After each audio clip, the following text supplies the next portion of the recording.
Yes, another wonderful edition is here. It's ULAFF Today on ULAFF TV, Nigeria's #1 comedy channel, serving you the best of entertainment, good vibes, positive things. I tell you this, everything we do on this channel is positive. Forget. We don't get time for this is what they quarrel. No, we don't get time. Our own is let's enjoy ourselves, let's entertain you, let's give you the best of feelings. Alright, so thanks for being a part of the show today, because today's show promises to be very interesting, promises to be very entertaining, and promises to be very, very informative. Okay, you know, the way we're rolling on the show, we're going to be having our guest feature, we're going to be having the news of the day. You need to see what happened today. Like, this is one news you don't even want to miss. Then also at the end of the show, we're going to be giving you the word on marble. So while we're preparing for all of that, let me just drop this shout out now. And this is a shout out to all those who do online hustle, and they are very legit about it. You know, you sell your stuff online. You know, a lot of people believe that the online space is for fraud alone. No, I don't subscribe to that school of thought, because online people do a lot of positive things, sell their wares, you know, promote their businesses. In fact, even on this show, you can also watch us online. So when you hear anything online, somebody is trying to sell something to you online, please, everything online is not fake. There are some real things, there are some genuine things happening online. So in case you belong to that category where you sell online, you have an online audience, you have an online market, please, I want to say stay legit. Don't spoil the market for everybody, because some people are trying to stay alive, you know, by selling their stuff online. Don't discourage others, because nowadays you hear issues of, okay, especially for people that make clothes, designers, you now see pictures of, this is what I ordered for, this is what you supplied me. You see somebody who see, you know, somebody sends you a picture of a dress. You design female clothes. A client sends you a picture like, hello, can you do this? And you're like, wow, I can. And by the time they bring it, it's a sorry case. Or you put pictures online like, okay, this is what I want to sell to you. And by the time you are delivering the product, it's like 300 kilometers away from the real picture. It doesn't even look alike. It's evil. So please, I'm begging you, I'm begging you from the depth of my heart, don't discourage, you know, the online market. Don't discourage e-commerce, because this is a very big market in the world. You know, one of the richest men in the world today, Jack Ma, who owns a very big commerce platform online. This man has made so much money, international clients. So there's so much we can make from that space, if only we can be genuine about it. A lot of Nigerian e-commerce companies have struggled to make this happen. And why? Because some online vendors are not being truthful, they are not honest. So let's work on those myths and let's make it a reality. All right, so away from that now, don't forget we have so much for you on the show today. I'll just go on this short break, and when I come back, we're gonna see what's happening at the news section, Nigeria and internationally. I'll be right back. Don't go nowhere. Welcome back, and here is the news. First, the headline. Pat Utomi and Great Ogboru emerge as APC gubernatorial candidates in parallel elections in Delta State. Adebayo Shittu alleges that Oyo State governor does not have NYSC certificate. U.S. First Lady Melania Trump visits Africa for her child well-being campaign. And now the news in full. The crisis rocking the Delta State chapter of the All Progressive Congress, APC, has escalated due to the emergence of Chief Great Ogboru and Pat Utomi as gubernatorial candidates in a parallel election. Wow. 2 candidates in one party? Wow. Let's see how it goes. Anyway, the election was held in Delta State some days ago, and both candidates have thanked their supporters, and they have reached out to other contestants that they need to work with them to move the state forward. Like, both candidates, they will not make us run mad in this country. 2 candidates emerge in one election for one position in the same party. Wow. I'm confused. Like, somebody just bail me out of this drama, because I don't really understand again. Well, Chief Great Ogboru has contested 5 different times just to be the governor of that state, and it's not just happening. But Pat Utomi, who was once a presidential aspirant, has also joined in this race. Let's see how is it going to happen? Who is going to, you know, lead the pack eventually? Is it Great Ogboru? Is it Pat Utomi? Because this one is like a season film, very, very long. We don't even know where this one is going to end, because it's very, very interesting and very full of intrigue, drama. Nollywood, you need to do a movie on this one, very seriously. The Minister of Communication in Nigeria, Adebayo Shittu, has alleged that Governor Abiola Ajimobi of Oyo State does not have an NYSC certificate. Yes, following his disqualification to contest for the gubernatorial seat in the state. Adebayo Shittu said that he believes very strongly that the same way he does not have the certificate, like he has accepted that he does not have, but he believes he's not the only one, that even the governor does not have. They should check all of them. That's it. I will not put that like that. Because of ordinary NYSC certificate, all of us will do. But very soon he will tell us, President does not have, no, I didn't, did I just say that? No, I didn't say that. So let's see how this plays out, because he's ready to fight so dirty on this. And he believes that at the right time, the truth is going to come out in the public. That for the party to have disqualified him on NYSC, he even made mention that he served the country, immediately he left the university. That if your dad should cover up for his NYSC, daddy, let's replay it. You should imagine. You serve the country. Is that NYSC? Even some of us that are doing community service say, what are we doing? Are we blaming anybody? All right, so let's see how it's going to go. Maybe our governor in Oyo State does not. But nowadays, there's been a lot of drama with this NYSC certificate issue. And like, that means for real, most of all these are public office holders. So they don't really have these things that you're talking about. But, it's very interesting in this country that for you to get a job, for you to get a job that will pay you well, at least an average job, you need to have a 5 years working experience, everything. They will give you condition NYSC certificate. But to contest as a governor or a president, all you need is a WAEC result. It is not fair. It is not nice. I tell you, it's like, if you have done final year project before, you know what we are talking about. The United States First Lady Melania Trump has arrived in Ghana as a part of her first solo international trip regarding our child well-being campaign in Africa.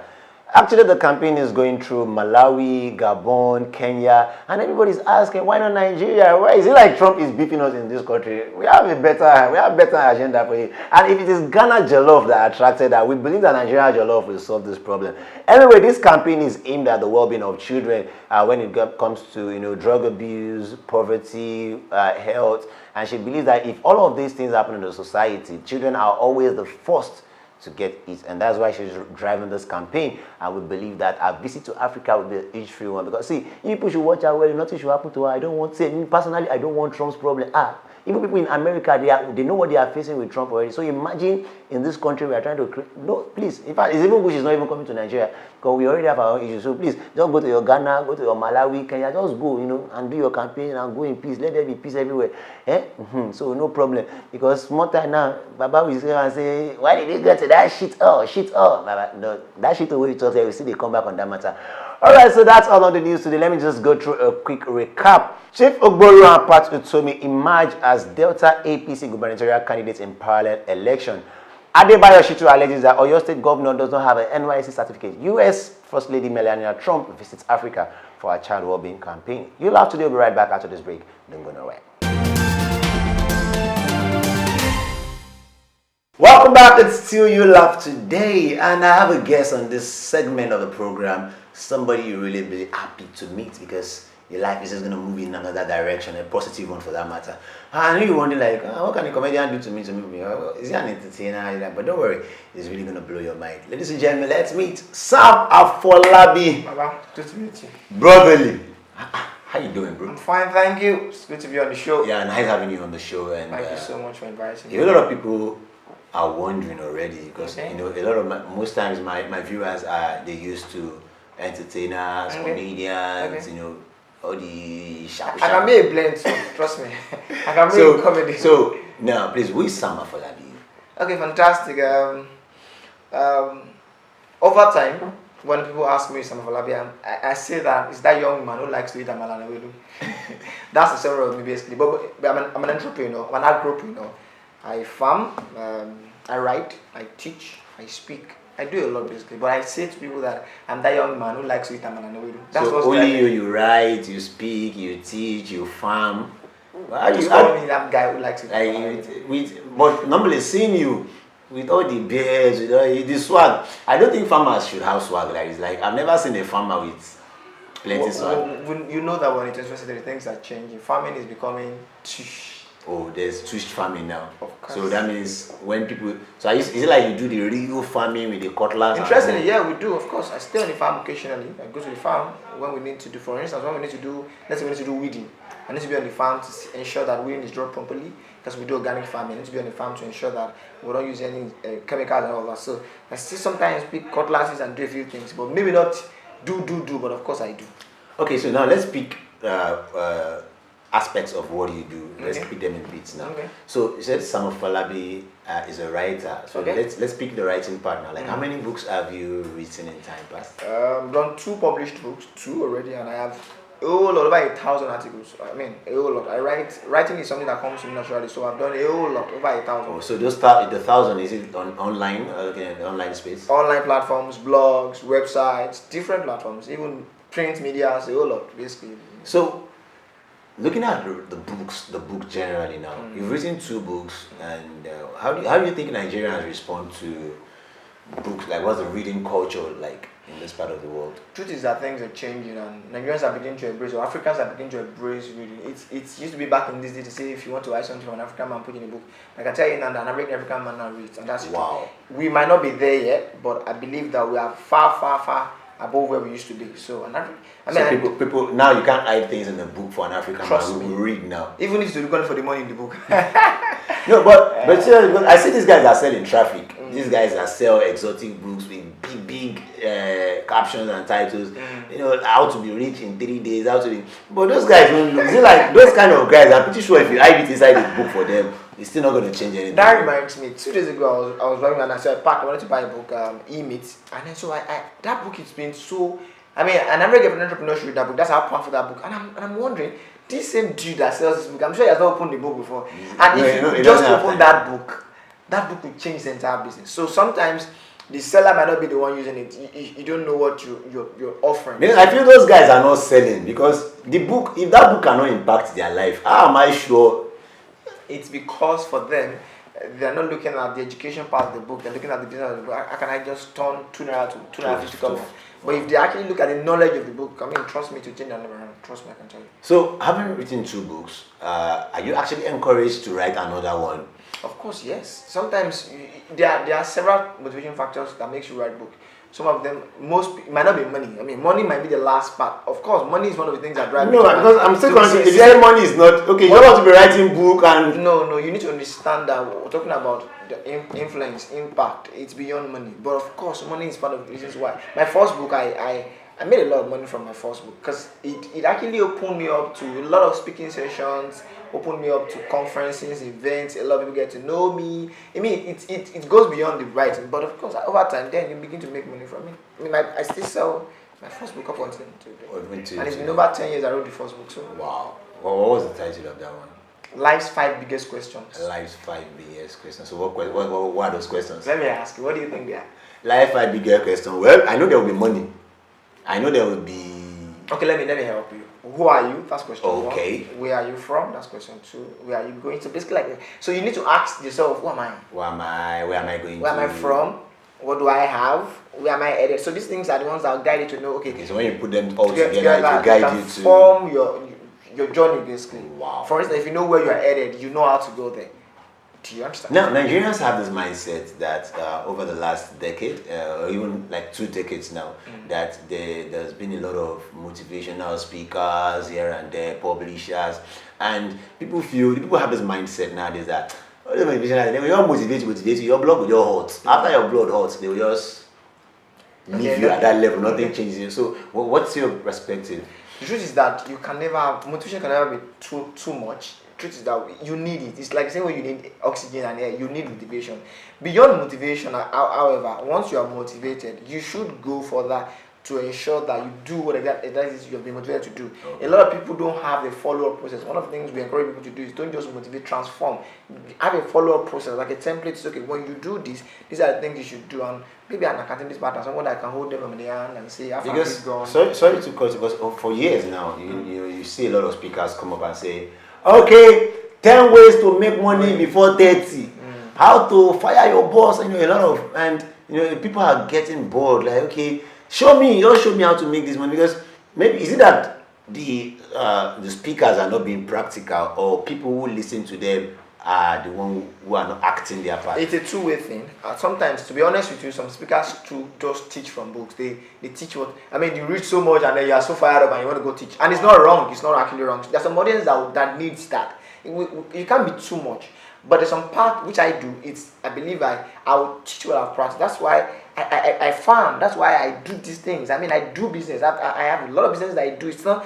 I don't just come and say, okay, come and do this. I show you my failures. I show you the mistakes I made that cost us millions. You understand?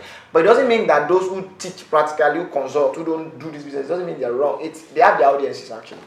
Wow. So it's a two-way thing. All right. So moving away from writing and publishing, you said you've done a lot of businesses in the time first. Have you done paid jobs before, like working in where you are paid salary? Have you? I wouldn't call it salary though. I've done sales jobs. Sales. Oh, so sales was actually what introduced me to entrepreneurship generally, because I had to sell door to door. So I built you know people's door like.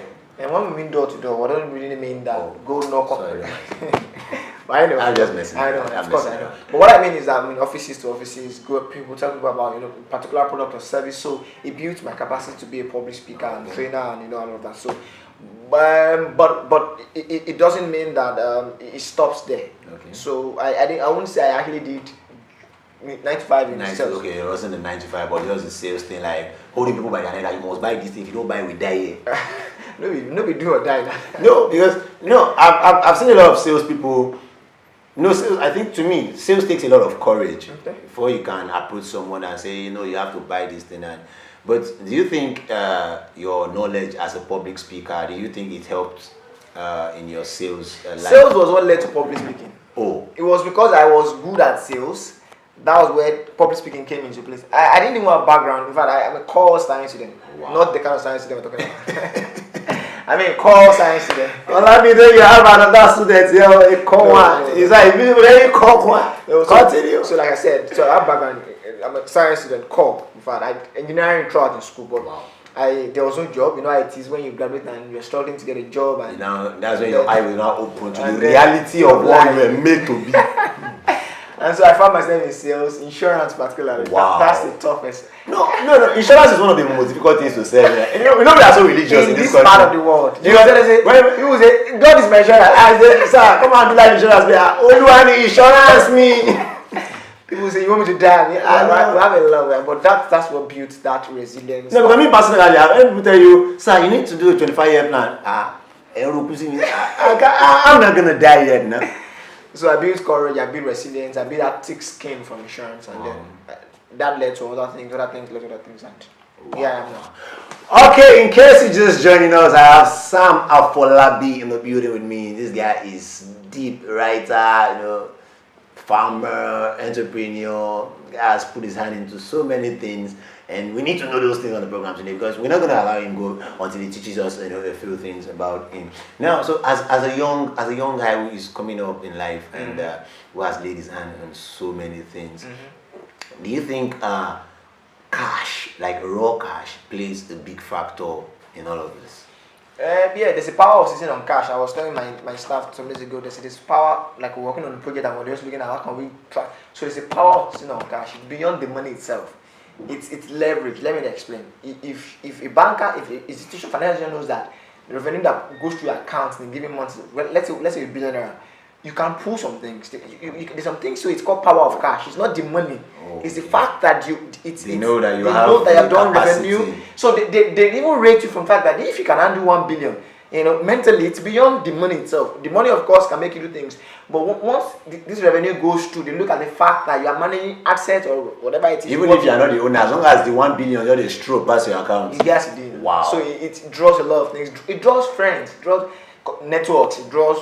So that means if you have like that 1 billion, like if they notice you have like $1 billion strolling through your account, now those kind of people, they get power to call bank manager on Sunday. In fact, bank manager ain't gonna call you. Say, guy, how far? I was arguing with some friends recently. I told them that there's nothing like weekend in bank. Like, okay, bank doesn't open. It depends on how much you have there. Right now, I am not getting to the level where we do weekend banking. Maybe we never reach, but at least I can tell people that I can walk in the bank anytime, even if it's 7 p.m. My bank, I can on walk Sunday. No, I mean weekdays. Okay, your the money. my money never reach level of Sunday. Now weekdays, but you can walk in 7 p.m. They can, because that's actually a level actually. So I think we can still salute you for that, because most time when you get to the back end, when the closing time is 5, they say, "Oh God, we have placed for today." So you mean at your own level now, you can still walk in at 7 p.m. and it's based on the change with the come. When I grow up, I want to be like.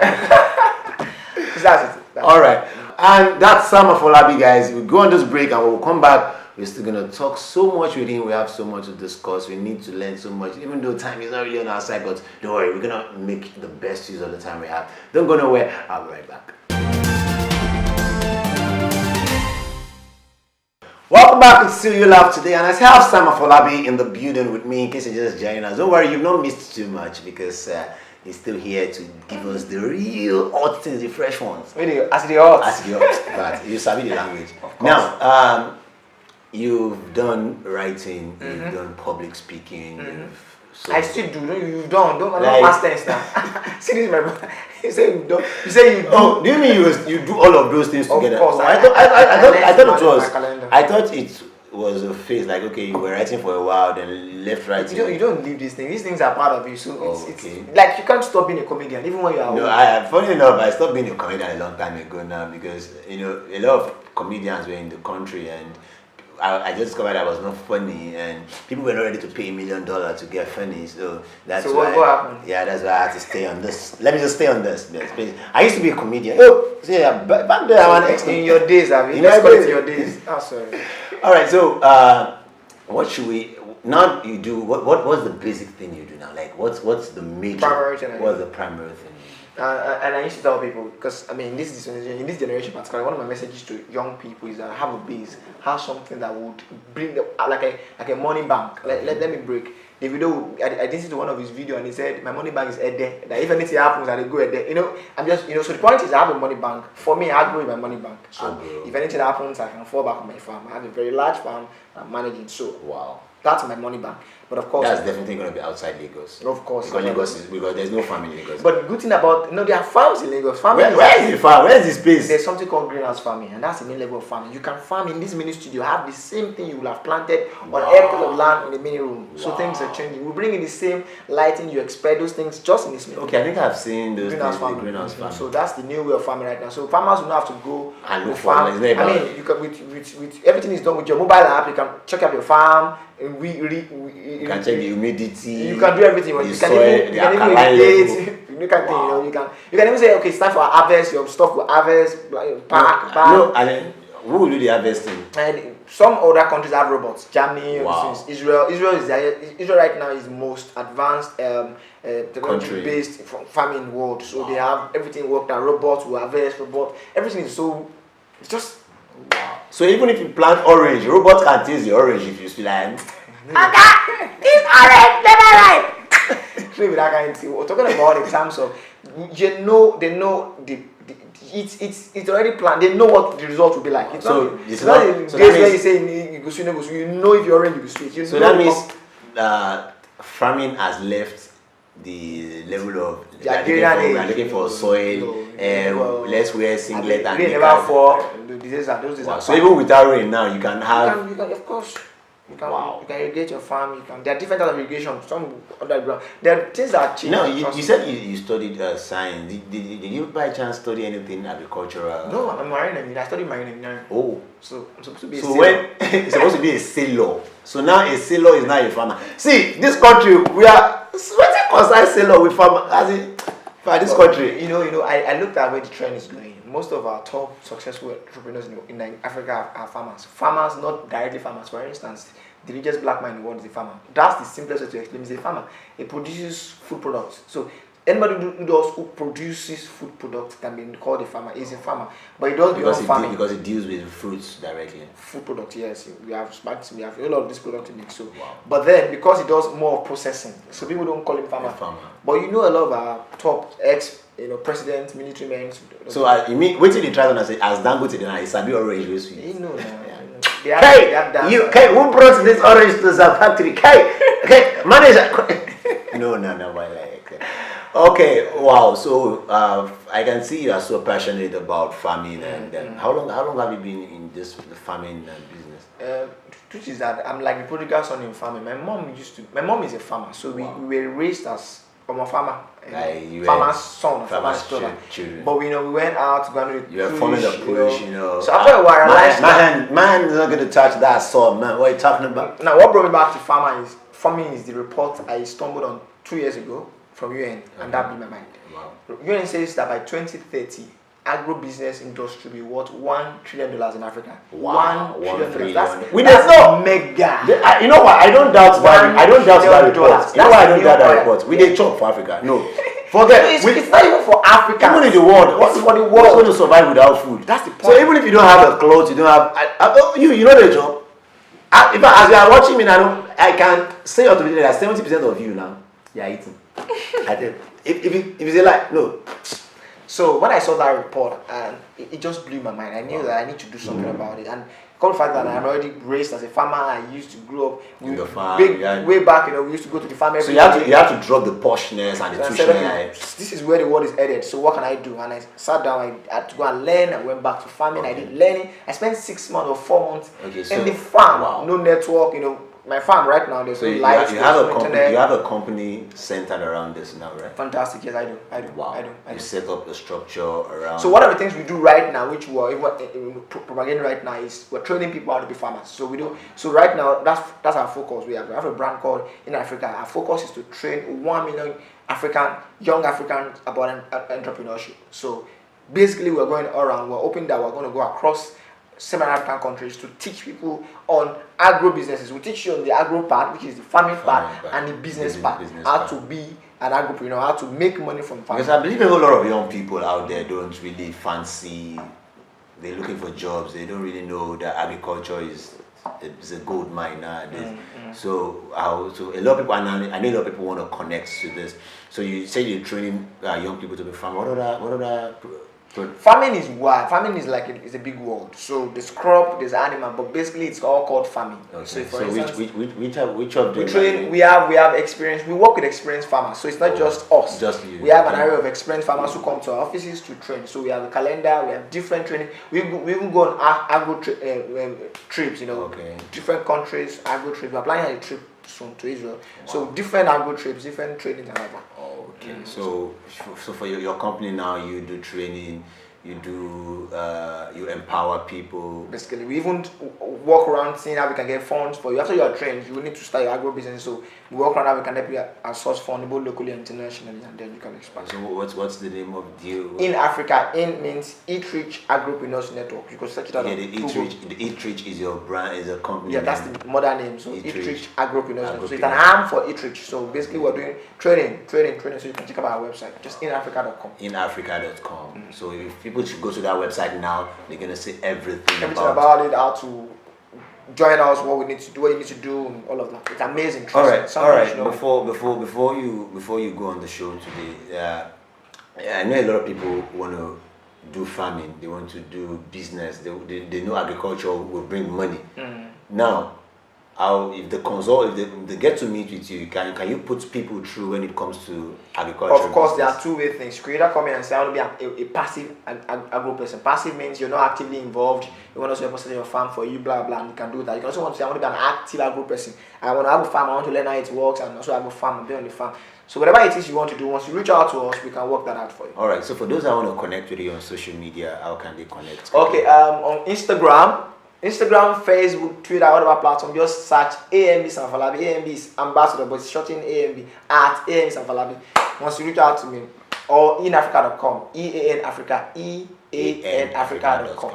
All right, so for those of you who have interest in that agriculture business, you are just so passionate about agriculture and you want to make so much money, this is the right man to talk to. If you talk to me, the only thing I need is to make noise. I tell you, I can. If I grow tomato, by the time you harvest this, is basic. All right, so thanks so much for coming on the show. Thank you for having me. So before you go, there's a segment we call the crack or nuts. It's very, very simple. You're not gonna. Now you've gone to. You want to crack my own nuts?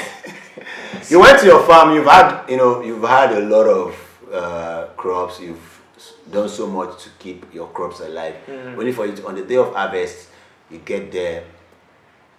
Cows have devoured. I bind you, my friend. Let me first of all bind you. Which cow from where?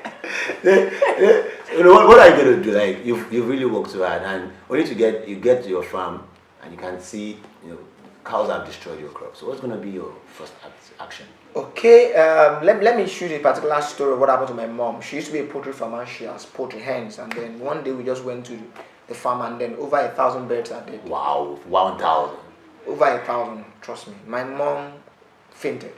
She almost passed out. So likely you are going to faint also. No, I won't faint. Things are changing. Right now, you could install CCTV cameras on your farm, so you know the progress. You just wake up. It just happen to you unawares. You don't just go to. So as you are there, my cassava driver, talk. That kind of thing, Thanks so much for coming on the show. Ladies and gentlemen, Ambassador Sam Afolabi, entrepreneur per excellence. Follow him on social media, and I'm pretty sure you're going to learn so much from him. He's going to motivate you, he's going to teach you, he's going to inspire you, and most importantly, he's going to help you make money. Yeah, if you don't make money, waiting again. I tell you. Ladies and gentlemen, I'll be right back after this break. It's still ULAFF Today on ULAFF TV. Don't go away. Welcome back. It's still ULAFF Today, and that feature with Sam Afolabi was awesome. See a young guy, entrepreneur, guy, only one person, don't write book, do plenty of. That's why many people tell me, this country things are happening. Forget, nothing. You're not the only one in the country. In the same country, you have people build houses, people buy cars, people are doing good for themselves. So don't just sit on that side of the divide where you be just being complaining. Complaining, ask anybody. Complaining no help anybody. So you need to make a move, like make a money move, and get a better life for yourself. So before we call it a wrap on the show today, we're going to be dropping the word on marble. Those deep, inspiring words from the depth of my heart from me to you, always coming fresh and hot like today's bread. Like, some of you are even perceiving their room already. Like, we know how it's going to happen today. You don't even know. You don't even have an idea. You can't even guess the word. Okay, so the word on marble for today is very direct and very simple. And it goes like this. The words of your mouth are the passport to your life. The words of your mouth are the passport to your life. Like, I know somebody will say, why are you sounding religious? It's not even, this one has nothing to do with religion. It's a reality. Like, you can't just keep talking yourself down so that people just wake up. You just see somebody who just, not even what people say to you, what you say to yourself. How will you just sit back and tell yourself, my head is not correct. Until you say that head can never be correct again. It's not a cause. So, what you tell people is very important, but what is most important is what you tell yourself. You wake up in the morning and say, okay, you know what? I'm going to do good today. I'm going to succeed. I'm going to be fine. I'm going to be on top of my game. I'm the best in the game. Nothing can stop me. I'm unstoppable. I'm unmovable. I'm shakeable, Forget the fact that I know the rap, Look at yourself in the mirror once in a while and say some good things. I was like, if your name is Bola, like, Bola, you look beautiful. Like, just crush on yourself. Exactly. So, and let's see how the result, just do it for 1 year. No, do it for 1 month. Make sure you don't miss it every day. Just say good things to yourself, no matter what you're going through. Nothing like, especially Yoruba people, we know how to do exclamation. Yes, like, mommy, as in, you can say, even in the midst of challenges, you can always say some good things to yourself. You can do better than you do presently. So that's all on the show today. Don't forget, you can always watch a repeat edition on YouTube at ULAFF TV. And also remember to follow on all official handles on Instagram, Facebook, Twitter, ULAFF TV. You can see those handles running on your screen. And, we give you the best of entertainment, the best of information, just keeping you, entertained and giving you positive vibes. I still remain your friend, your brother, your personal person. My name is Segun Akinola. They call me No Trespass to the NOTRESPAZZ. Follow me on social media at No Trespass NOTRESPAZZ. Let's push to the next level and let's keep spreading positive vibes and positive vibes only. No room for bad energy. Bad energy, stay away. Yes, stay away finally. I'll see you guys tomorrow. Bye-bye. God bless.